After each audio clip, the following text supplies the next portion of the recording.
Hello, Savannah, and hello, ATR. Hello to all of you. Tonight, we are going to talk about the hotel motel tax, oppression or opportunity.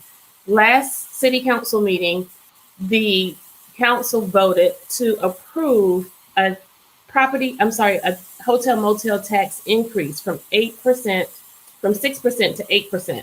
So I have with us tonight some professionals who have experience and knowledge of the hotel motel tax. But more than their knowledge of their experience, they're going to weigh in on what this really means for Savannah. Is it, in fact, an opportunity? And if so, who is it for? And if it's oppression, who's being oppressed by this? Is Savannians, are Savannians being helped, or are we being hindered? Listen, there's been a lot going on. We have been working incredibly hard over the last couple of weeks on council, from the Weeping Time property to the fairgrounds property. Lots is going on in Savannah, and we are essentially continuously keeping with the same theme, and that is a theme for equity. Without further ado, and so that I don't talk to you too terribly much, I want to just bring my guests in, bring the guys in, bring in the guys, bring in the guys. These individuals are true drum majors for change. They are drum majors for freedom. They are majors for equity and all things related to transparency in government. And so tonight, I am joined by ours our very own owner, CEO, founder of all things relevant, ATR. Somebody said that social media was not the news, purchased a couple of billboards and hung them around town. But we're here to tell you tonight that not only is social media the news, it is the only news that is accurate. It is the only news that is fair, balanced, and without favoritism when it comes to the establishment. Thank you so much, Mr. Julius Hall, for joining us. He's going to take up the rear and talk to us about what this platform really means as we start to frame narratives like legislation that is currently being proposed and on the desk of our Chatham delegates. Then we have Mr. Chuck Feagain. Mr. Chuck Feagain is a longtime political analyst and activist in the community, and he has served on a couple of community boards, and so he has a lot of knowledge about this situation with regard to our hotel and motel tax as well. Then we have our resident historian, Dr. Amir Jamal Toure himself, who is all things history, knowledge, and power here in our great city of Savannah. Professor at a couple of colleges and owner of a local tour company. I'm sure he has a lot to say about what's currently being proposed.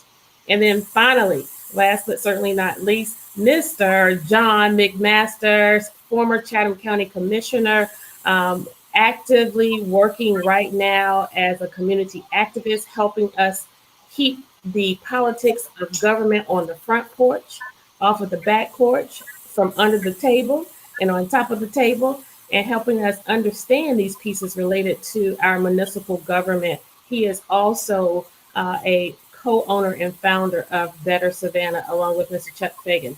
So listen, guys, this hotel motel tax, we're going to jump right in it. And I'm going to let you all do the talking because you're the professionals here. Since 1990, we started off raising about $50 million in hotel motel tax. Back then in 1990, given the conditions in the state of Savannah, it made sense that we would divide the hotel motel tax 50-50. But fast forward two decades later, thereabout, we are talking to the tune of over $2 billion in collection of hotel motel tax. And right now we are still keeping with that same divide of 50-50.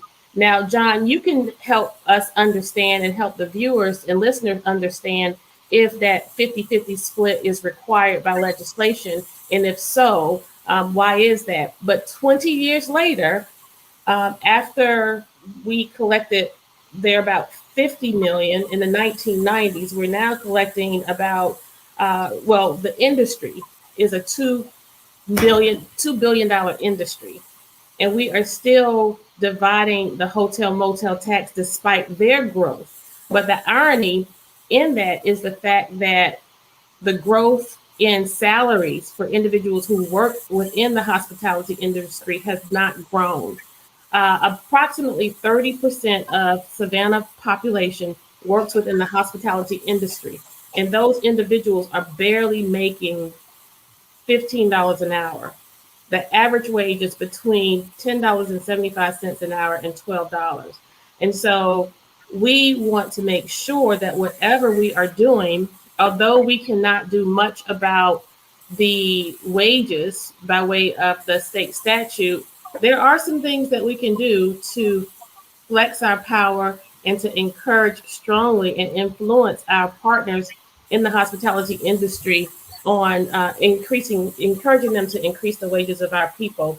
So, John, why don't you start out with giving us a little bit of history, understanding of the purpose of the hotel motel tax, how can it help, and how has it been hurting? Okay. This particular Georgia Code, OCGA, 48, yada, yada, yada. In terms, when you look up the code, it is one of the most truncated, modified, and massaged Georgia codes that I've ever encountered. And I've looked at, a good number. So it's always getting tweaked in one fashion or another. I mean, it goes on for pages when you actually go to the annotated code and start looking at it. So that's got to tell you that it's very malleable. And I know that a lot of the counsel that you all receive from your internal legal people said, it's fixed and it can't be changed. Well, that's true for the here and now, but obviously the number of edits and changes over the years tell us that it changes often and it needs to change. If I could suggest me passing this over to Chuck, Chuck has a finishing returns soliloquy that I think is very appropriate at this point and given your question. So if I may, would you pass this over to Chuck to talk about diminishing return, which I think is a very insightful perspective. I appreciate it, John, and I'll be real quick here, Alderwoman Gibson-Carter. I think a lot of the policy challenges we face as a community in Savannah really come back to this economic principle of diminishing returns. So I'll return to something you led the broadcast off with. In 1990, I mean, I wasn't here.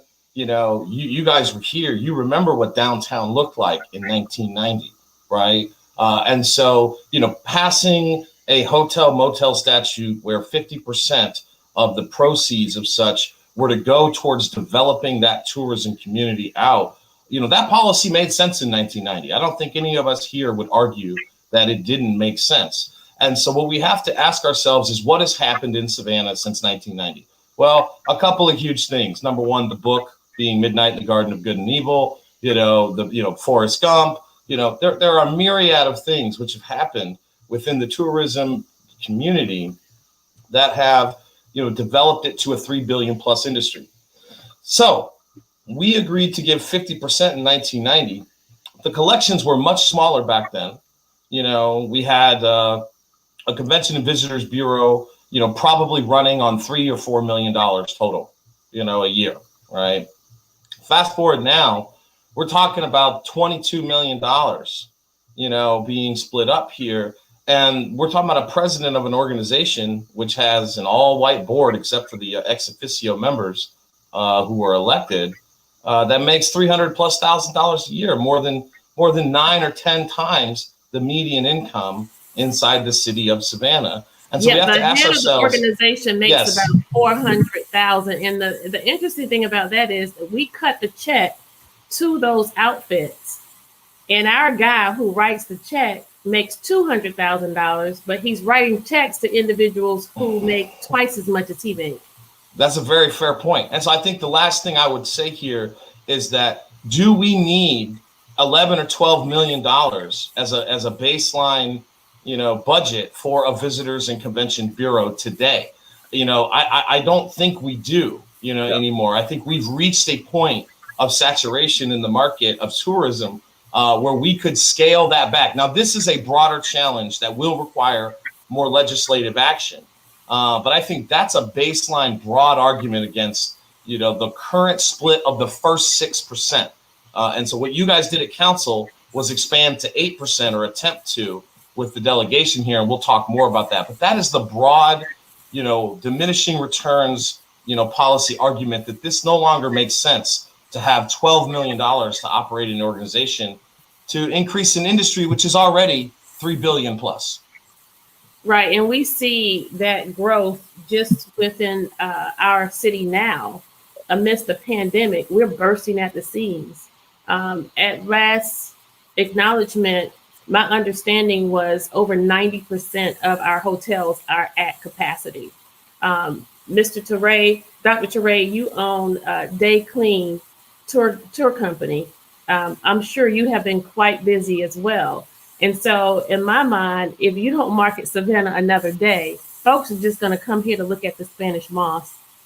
And when we look at increasing new revenue via increasing a hotel motel tax, which, by the way, Savannah is among very few cities in the state of Georgia who are not collecting the max in their hotel motel tax. And so I was really excited at my arrival on council to approach this piece, in that we were looking at ways to generate new revenue. In generating that new revenue, it was not my intent to continuously keep with subsidizing a booming industry who clearly do not have very much regard for the individuals who work within their company, specifically those individuals who are not in management. In fact, a lot of these individuals who build these hotels or own hotels here, they are more inclined to fly in the front of their house, their top management, as opposed to hiring people within our locality. So when we are looking at increasing the hotel motel tax, generating this new revenue only to recycle it back into the industry, we in fact are essentially contributing to our poverty rate. And that's the biggest issue I have. And it's so selfish.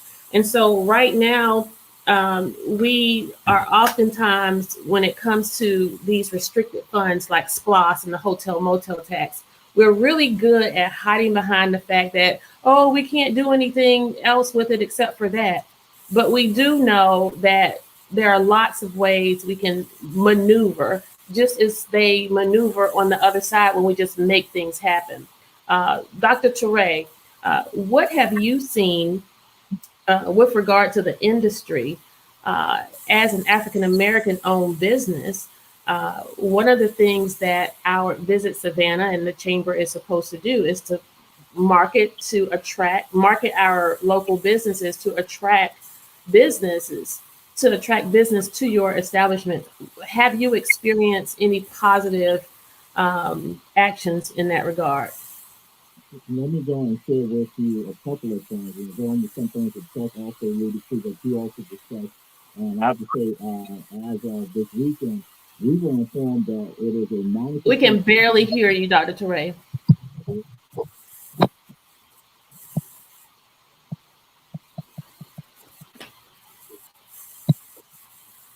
How is this now? Is this still a problem? Mm-hmm. Well, I'll talk loud. I'll do that to try to help out. Well, Yes. What happened? We found out this weekend that it's a 90% occupancy with regards to the hotels here in Savannah. Mm-hmm. But I'll go back in time and let you all understand something too. You all look at, and I'm just saying, this is not a criticism, but it's let you understand. Whatever you did just then, it got louder. I don't know, when you touched it or when you get closer to it, we can hear you better. Okay, well, I just want to go back again with regards to when you say 1990. This is a plan that had been in place. In fact, in 1976, men got together in the city of Savannah and they decided to make the push for Savannah to become a tourist city. 1976. Now let me go and talk about, when you talk about equity, let me tell you what River Street was. River Street was essentially a lot of abandoned buildings, but there were a group of people who were going on River Street, and it was a tourist area. It was African Americans. And the business that was generating a lot of that activity down there was a man by the name of Captain Sam. Captain Sam took African Americans on boat rides from Savannah to Defusky Island. Pretty much everyone in Savannah knew about it, was involved in it. These high school senior class always went on his boat ride. So it was black folks, local black folks on River Street. And I tell people this, when they began to say that they were going to turn to create recycled plaza, that they were going to now increase tourism in the city, we thought that was going to be something that we all were going to do together. We did not realize they were going to exclude us. So in 1976, that's when the process began to exclude us. And so what occurred, River Street, they're now attacking River Street, getting us off of River Street, and they are successful when in 1990, that's when Captain Sam is arrested, put in jail along with his accountant, defrauding the government on another investment to release that black presence on River Street. And also now in 1986, some people tend to forget, downtown Savannah, the brought that up. 1986, there's a man by the name of Otis Parker.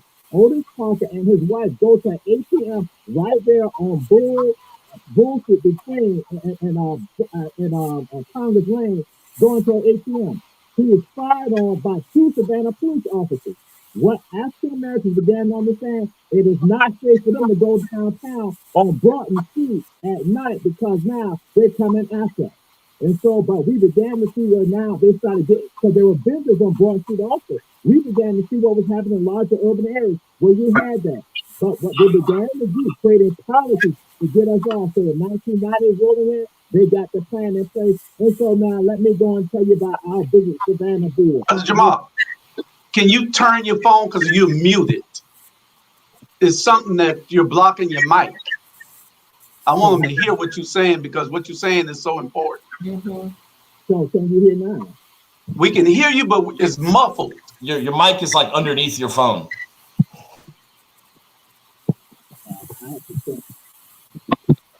If I turn it the other way.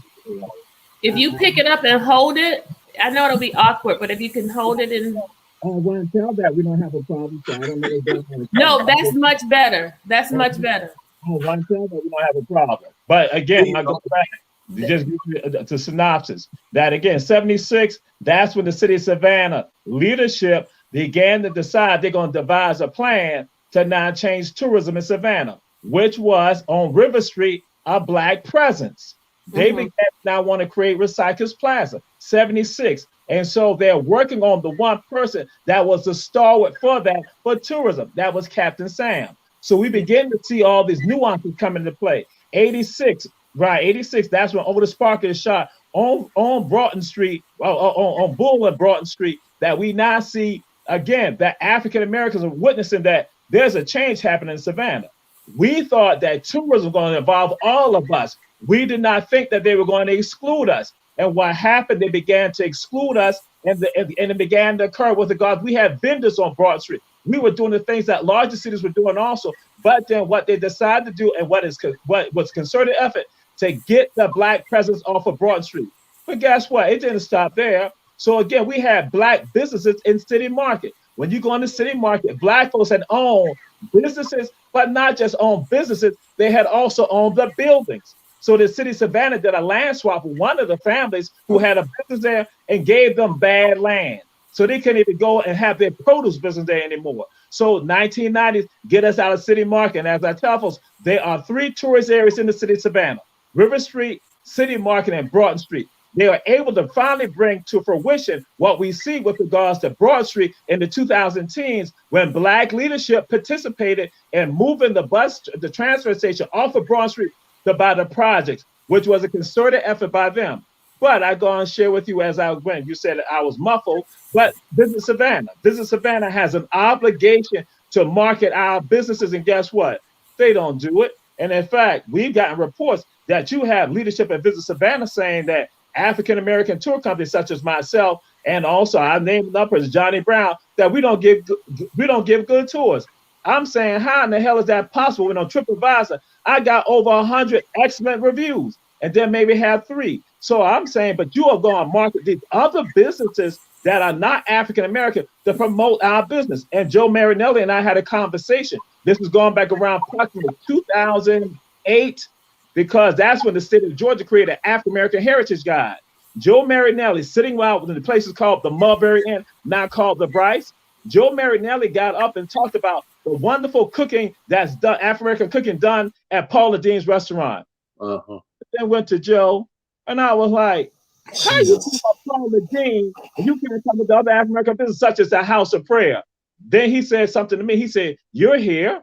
And so I told folks, and I'm being frank with you right now about this. I told them, people, I said, that was a Caucasian tactic. They'll come at you like that and don't expect you to have a response. I then told Joe, yes, I'm here, and they will be here if you make inroads to them. They do not make the inroads. And so what happens is that you get this gone with the wind type notion about history and culture and having a good time in Savannah. Our tourism in Savannah is tied to alcohol and to food. Everything else is secondary. But tourism involves lodging, entertainment, attractions, transportation. That history stuff and all that, that's ancillary, that falls to the back.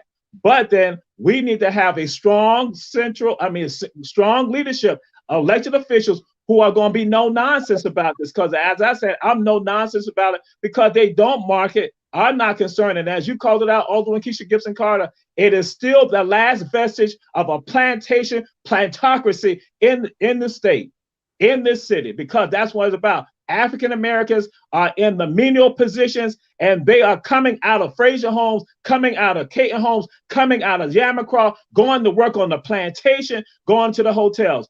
We need a change, and that's why I give y'all a history. So that's why I'll be upfront about it. When I hear about the hotel motel tax, I'm saying the backs of tourism in Savannah, what people enjoy right now, came off of us. Right, Go ahead, John. Thank you for that insight, Dr. Toure, and that history lesson. Kesha, I want to be very stark in this comment. And we just had an election in November of 2019, and we know the results. Every single incumbent, all 7 out of the 9 were replaced. The reason that outcome happened was in large part due to a concern about an oversaturation of tourism. I can tell you, I live in the Emerald Zone. I'm a football field away from the Green Fountain in Forsyth Park, okay? And the Downtown Neighborhood Association and the other associations were terribly concerned that Eddie's regime or council was giving away the store and overdeveloping tourism. And I believe that it cost many of them their positions. The voters spoke on many subjects when they cast their vote, but trust me, many of those decisions factored in the fact that we did not have an honest tourism management plan. So the concept now of adding 33% more to the furnace of the engine that is Visit Savannah just tells me, that equates to another 1 to 2 million visitors, which I don't want. I think we're saturated. So I think our memories are way too short here, and it's unfortunate that some on this council who campaigned on addressing tourism saturation are front and center on now expanding it. There you go.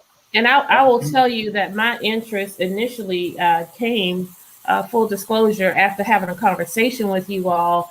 And it started with the fact that we, and Mr. Hall, you could probably attest to this, being a former police officer, most of Savannah's resources when it comes to law enforcement, well, a great deal of our police coverage is relegated to the downtown corridors because of the students as well as tourists.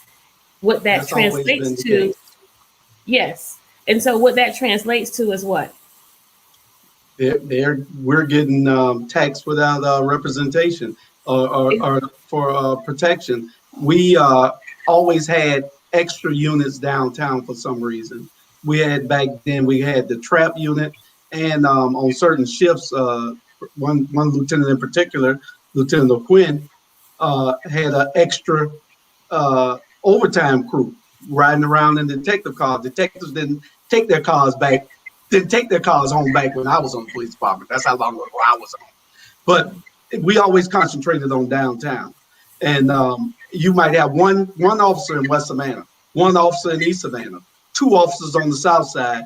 Everything else was in Midtown and downtown. And it was 36 officers on the street at a time. Now you do the math. Right. And so that's why I was most interested, because our crime, unfortunately, is worse than it was back then. In my mind, I'm thinking that's more officers being taken away from opportunities for community policing. That's more officers being taken away from establishing relationships with our residents, if you will. I want to bring everyone's attention to our agenda from the meeting where we passed this, which was on February 25th.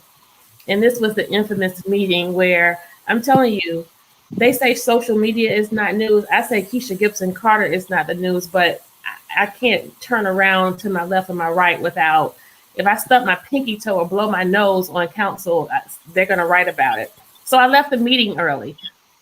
Early, and it was like a headline. Well, you guys could check. February 25th is kind of like my baby's birthday. It's my last child's birthday. And I had invested almost 5 hours in city council that day. And it was an evening meeting. And the night was almost over. And I kind of wanted to see my baby before she went to bed on her birthday.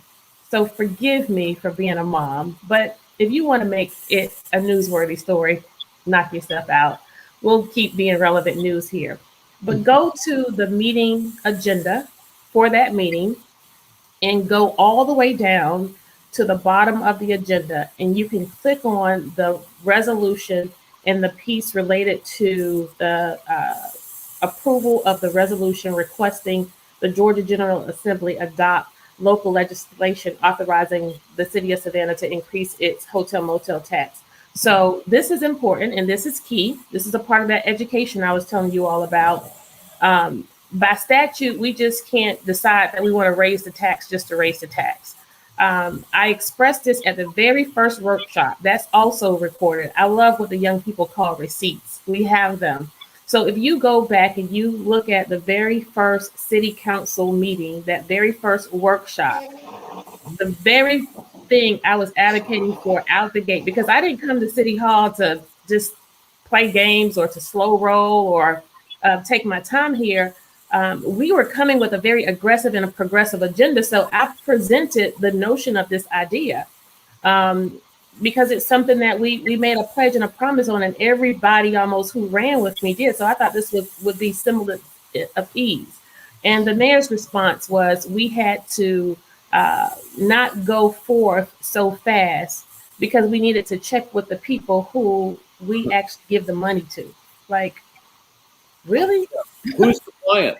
You're reading my mind, John. I was just going to say, we need to think about who is the client in this relationship. Right. The city of Savannah is the client. The Visit Savannah is the vendor, okay? And for some reason, on every issue, whether it's home building, development, we let the industry decide the policy rather than us deciding the policy and telling the industry to go by it. I think that's where we were going with that. So in essence, we have created a culture.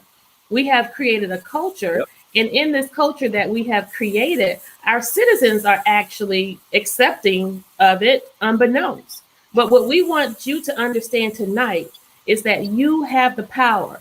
You have the power to dictate and to say that splitting the hotel motel tax, because what this new increased proposal actually does is it takes more money from our general fund. The city of Savannah will actually receive less. It's now a 37.562 split. How do you like that? So the city of Savannah now will be sharing if this is accepted, the whole 33.8% will go to Visit Savannah, 37.5% for the City of Savannah, 14% for the Convention Center to be used for marketing and operating the Trade Center facilities. Well, I thought the governor was taking that over. Why do we still have to do that? And then 14.7% will go for tourism product development. That's the new one. That's the okie doke right there. That's the okie doke. So listen, here's the breakdown, guys. Here's the breakdown of where all of the money goes. $20 million for redevelopment of Savannah's waterfront, a plan that was designed in collaboration with the tourism industry. As I read through this, I want you to understand that at the presentation of this, when we first started going through this in June, and I also want to make mention that I was kind of pushed from the table. They started having these meetings without me, although myself, Alderwoman Lanier, and Alderwoman Blakely were three that sort of came to the table and opened the door for this. But in the end, when the decisions were made, we were nowhere around. $10 million will go for the expansion of the Tide to Town Urban Trail Network to expand on the tremendous success of the Truman Linear Trail. $10 million in renovation of the historic Waterworks building to support a community market exhibit space. And this is in the 1st District at the arena. $17 million to create a trail, sidewalk, and other connections between the historic district, West Side neighborhoods, and the new arena.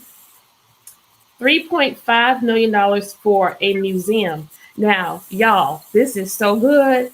$3.5 million for a museum. And we asked them, what museum? What museum? They didn't know. But the day before the meeting, I got a call to do a Zoom on creating a slave museum. A slave museum. Oh my God. Dr. Jamal, put a pin in that, please. $2 million for a water access facility on Savannah's south side. But they said this $3.5 million wasn't for the slave museum. They just wanted to talk to us about it before an evening meeting with 50 items on the agenda. And you got slave museum in here, though. Okay. $2 million for wayfinding signage.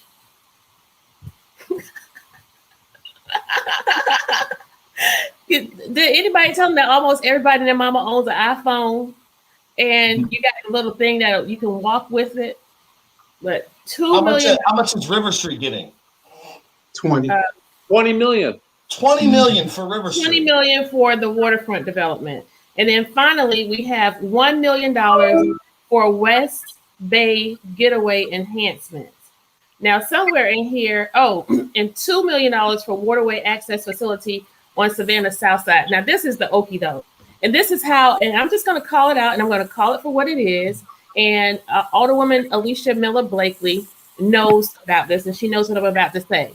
So there was an opportunity presented to Alderwoman Blakely to give consideration for the city to acquire waterfront property for recreation. It was awesome idea for the 6th District.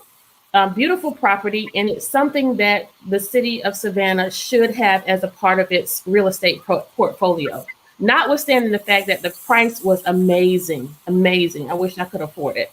At that time, and at the presentation of connecting with the city manager on this, Michael Brown, we never said one thing about tourism. We never acknowledged at all interest in this being for tourism.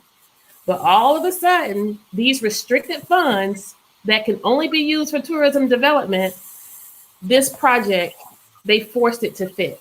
So when I say to you, I am not interested in increasing a tax only to subsidize a booming industry while we continuously contribute to impoverished communities' poverty, at some point, someone has to get a clue. And so now we have on the desk a lie that was told, which acknowledged that all of council supported this. And that's simply not true. Myself, Alderwoman Blakely did not support it at the onset. I wasn't at the meeting to vote. However, my absence did not mean my acceptance. In addition, Alderwoman Blakely did not vote for it. I have since acknowledged to our senator and to the state representative, and a letter is going also to the entire delegation on behalf of myself. Now, after knowing and seeing the maneuvering, Alderwoman Lanier and Dr. Shabazz, in that we are not in support of this. And so there has been far too many movement and development, too many unanswered questions, and I don't think enough time, this was so rushed, I don't think enough time has been given to opportunities to give consideration to best practices, to explore other communities who have been successful and utilizing that hotel motel tax to promote and increase tourism while also doing something for the community. African American tourism. I'm sorry to interrupt, Kesha, but this 2-cent increase, which is the equivalent of $7 million more, was sold and packaged on the basis of attracting and retaining African American tourists and conventions. And well, how insensitive is that? Why wasn't it important to attract African Americans for business 20 years ago, 30 years ago? But this package doesn't even do it. Yeah. And then to insult us by saying they're going to assign one person to that duty, it just doesn't make sense. The bulk of this money is going for unfunded canal district improvements. Not all, but the majority of this money is a slush fund for the canal district. There's a little bit for everybody. There's a little bit for everybody, John. There's a little bit for everybody. They made sure that Alderwoman Lanier got $10 million for Waterworks building, which is a great project individually. We should find a funding source for it. They made sure that there's $10 million for Tied to Town, which again, individually, great project, right? But this is not really in the periscope of what's being sold here. That's the point we're making. Right. This was tourism welfare. That's what goes on. We call corporate welfare. This is tourism welfare, again, for a certain segment. Agreed. Correct. And they run with it. They use demographics of poor people, poor communities. They're now also going to run with also the other benefits. And we need to address it. And that's why, again, we've had leadership that has been sitting silent at city council, not saying anything and not even addressing the delegation. And so that's why, as you called out, Alderman Gibson-Carter, that they now feel like, again, that the vendors will tell you what to do when actually you control the dollars. Right. That's not only the bad thing, and I don't want to get too far off subject, but it has to do with motels and the motels there on the airport. I didn't know that the airport owned all that property all the way up to I-95. Yeah. They own every piece of property all the way up to I-95, with all those businesses sit on all the way to the airport. I didn't know that because something came across my screen yesterday, that showed that they are exempt from paying taxes, property taxes. All those motels on that whole stretch at the airport are not being taxed, period. I mean, I don't know whether they're paying bed tax, but they're not paying property taxes, period, because they're on airport property and the airport is tax exempt. But these are private companies. The airport don't own them. Why are they exempt? I didn't know that. Yeah. Well, the deceptive marketing of this massive 33% increase in taxes, because that's what 2 to 6 is. I mean, we've got a 6% collection, now it's going to 8. That's a 33% increase.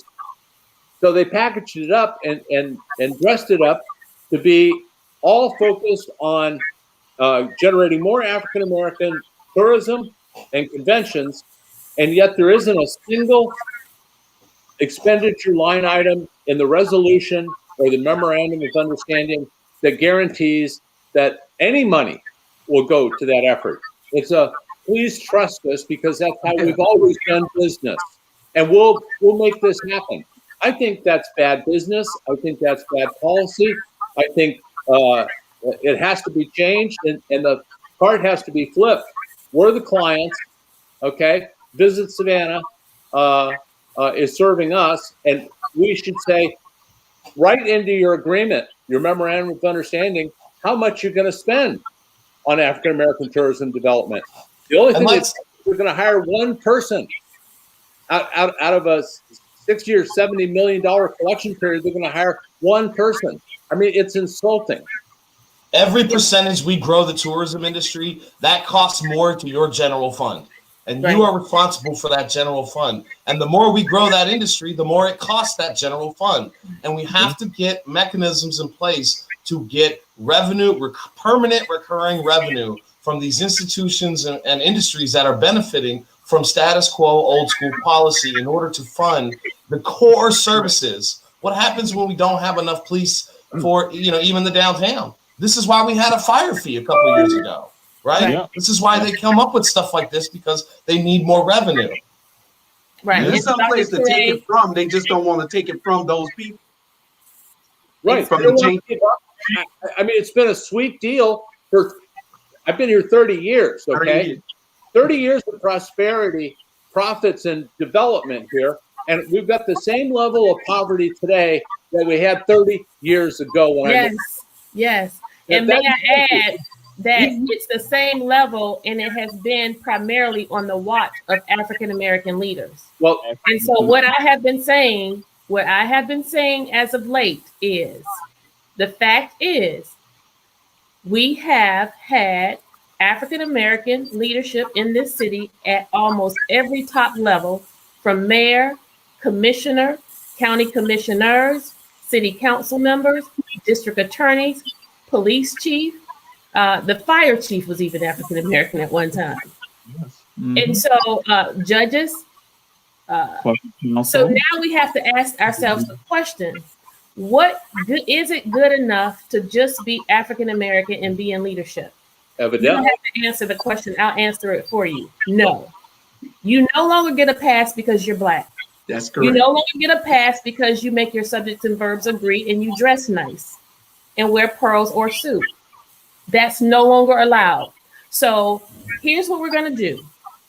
Through mediums like ATR, because JCL, SAV, TOC, and Savannah Morning News won't get it right. Through these mediums, what we intend to do, and Better Savannah, through ATR, we have 5 or 6 shows. It's probably 7 or 8, because you start one every day. And they're all good. So what we are going to do, we're not going to change the narrative at all. What we are going to do is we're going to be responsible to our community. Never before in recent history have we had an engaged electorate like we do now. Sure. Not only are people paying attention, they're reading, they're listening, but they're comprehending and they're able to break this stuff down for themselves. And there is a great appreciation for our sharing, for our transparency, and for our humility where these roles are concerned, where these offices are concerned.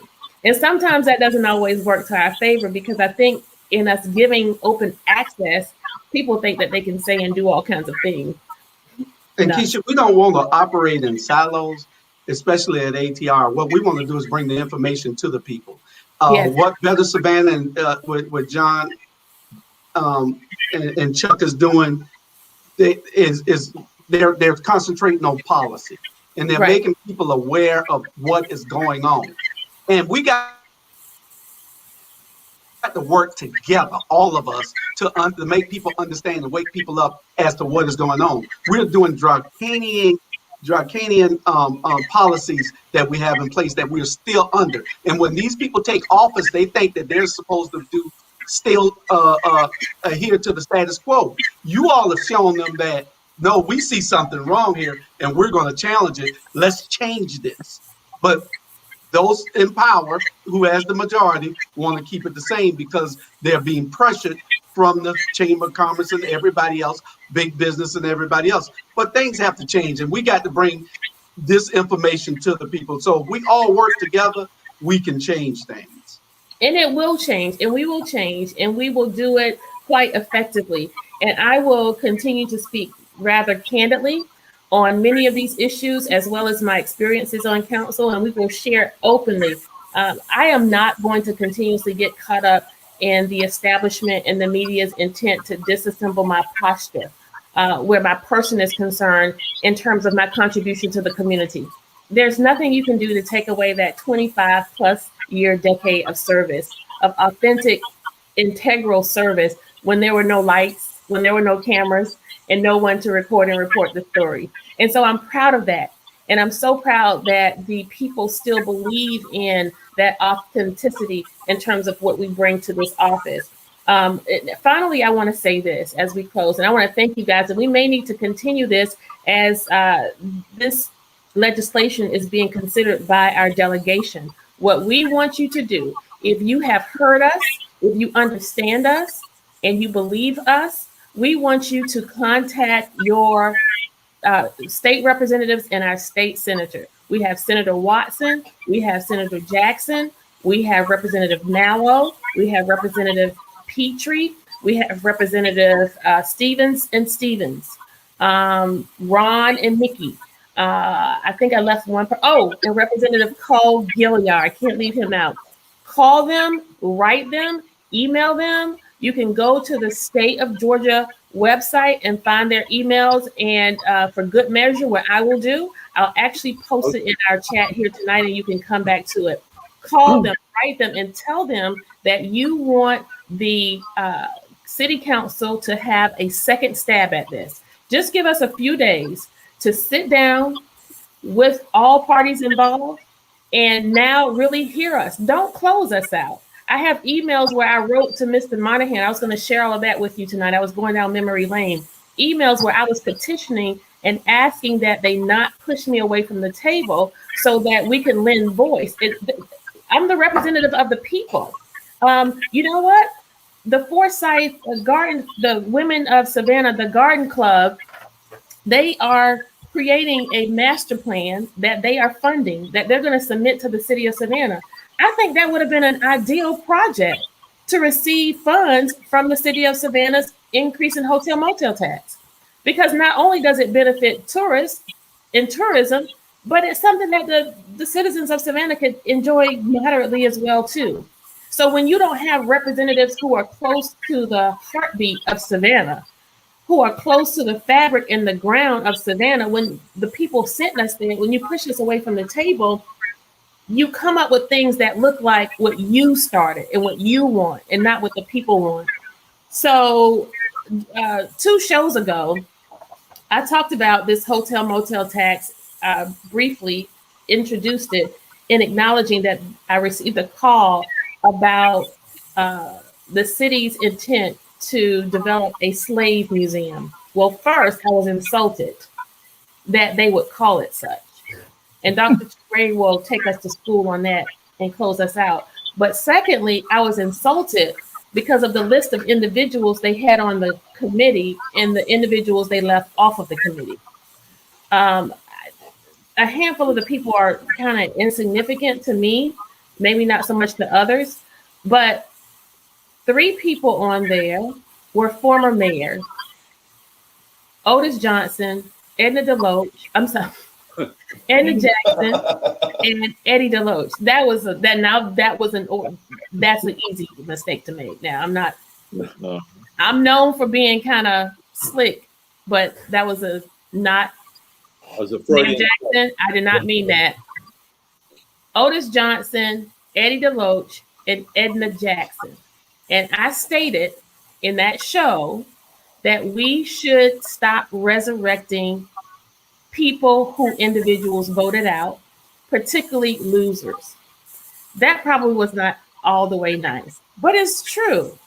So what I want to say to Mayor Jackson, who somebody was watching, one of her supporters or somebody, and I'm so glad that y'all watch, but when you watch, make sure you share. If you're going to share what I say, share my show. Share the show. In fact, share it now.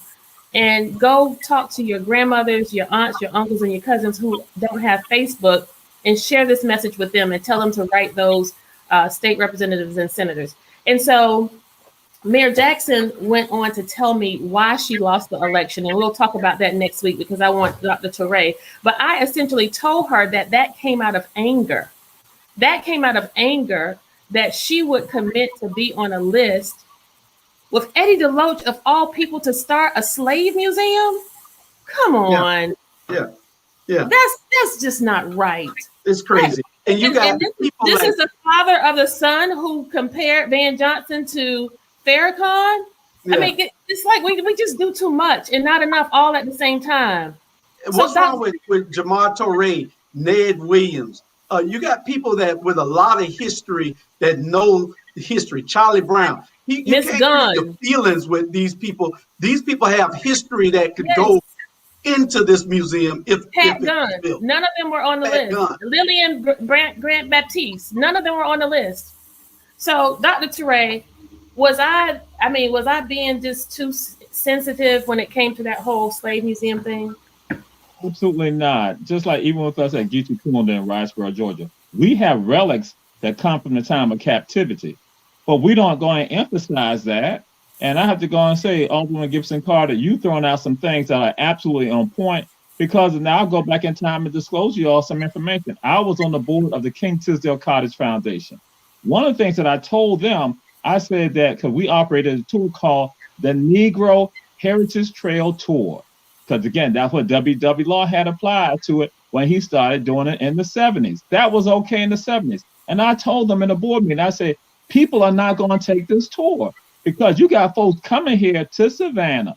They see Black History Tour, African American History Tour, then they see Negro. They're going like, what type of antiquated stuff is this?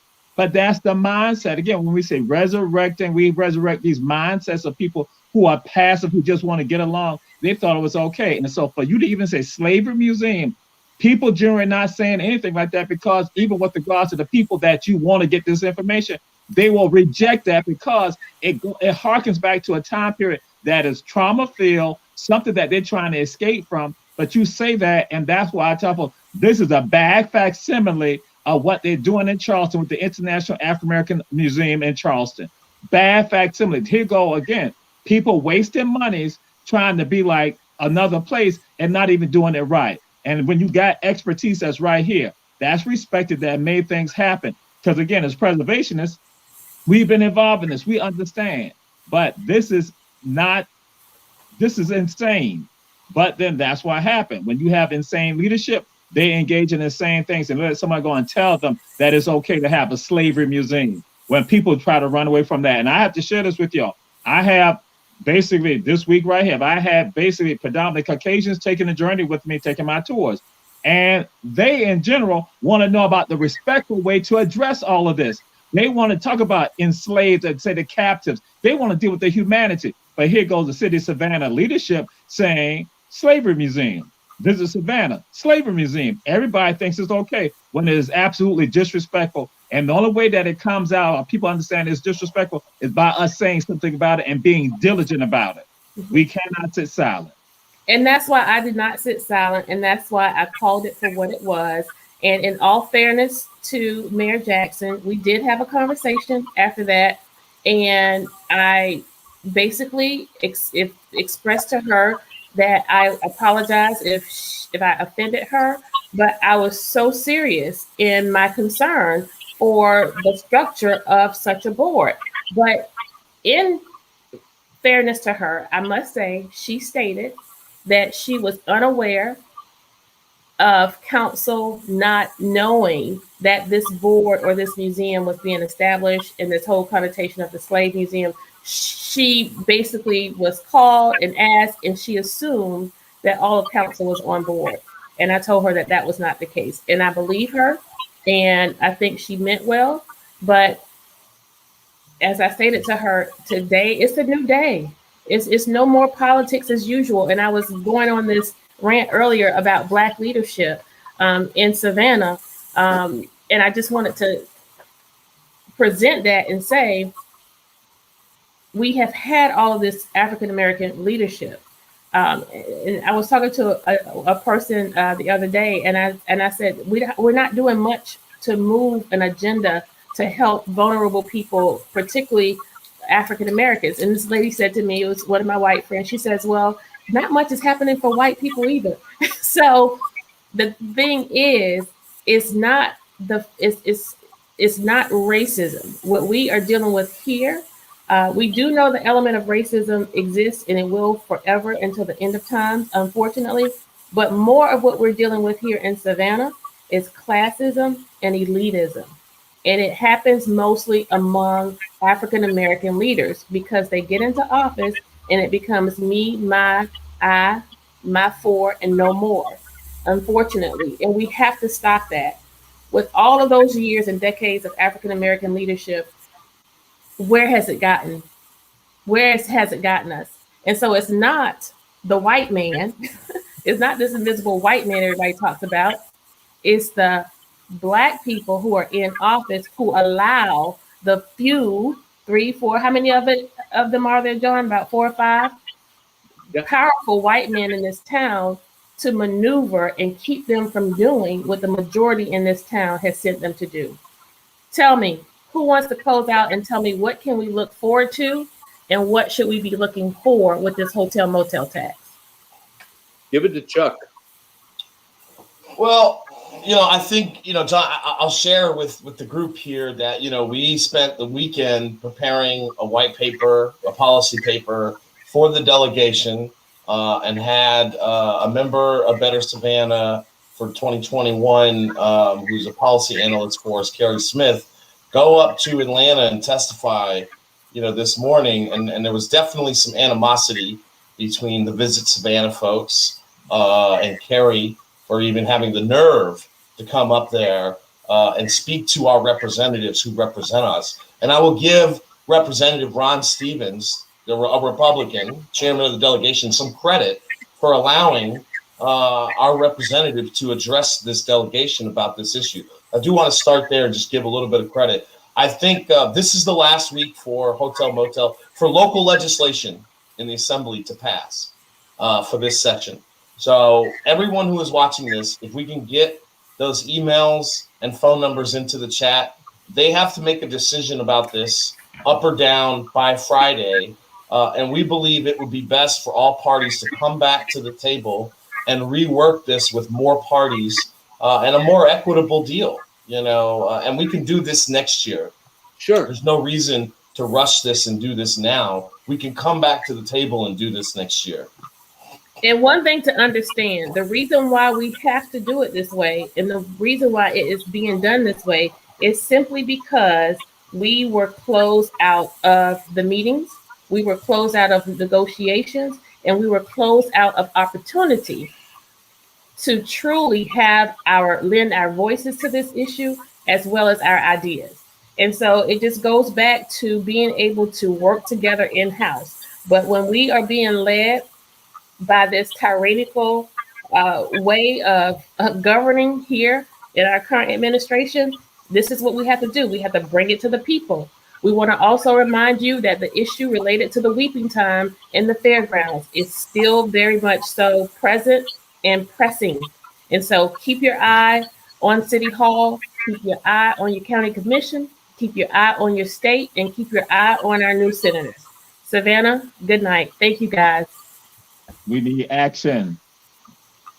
Call your state reps. Email them now. It's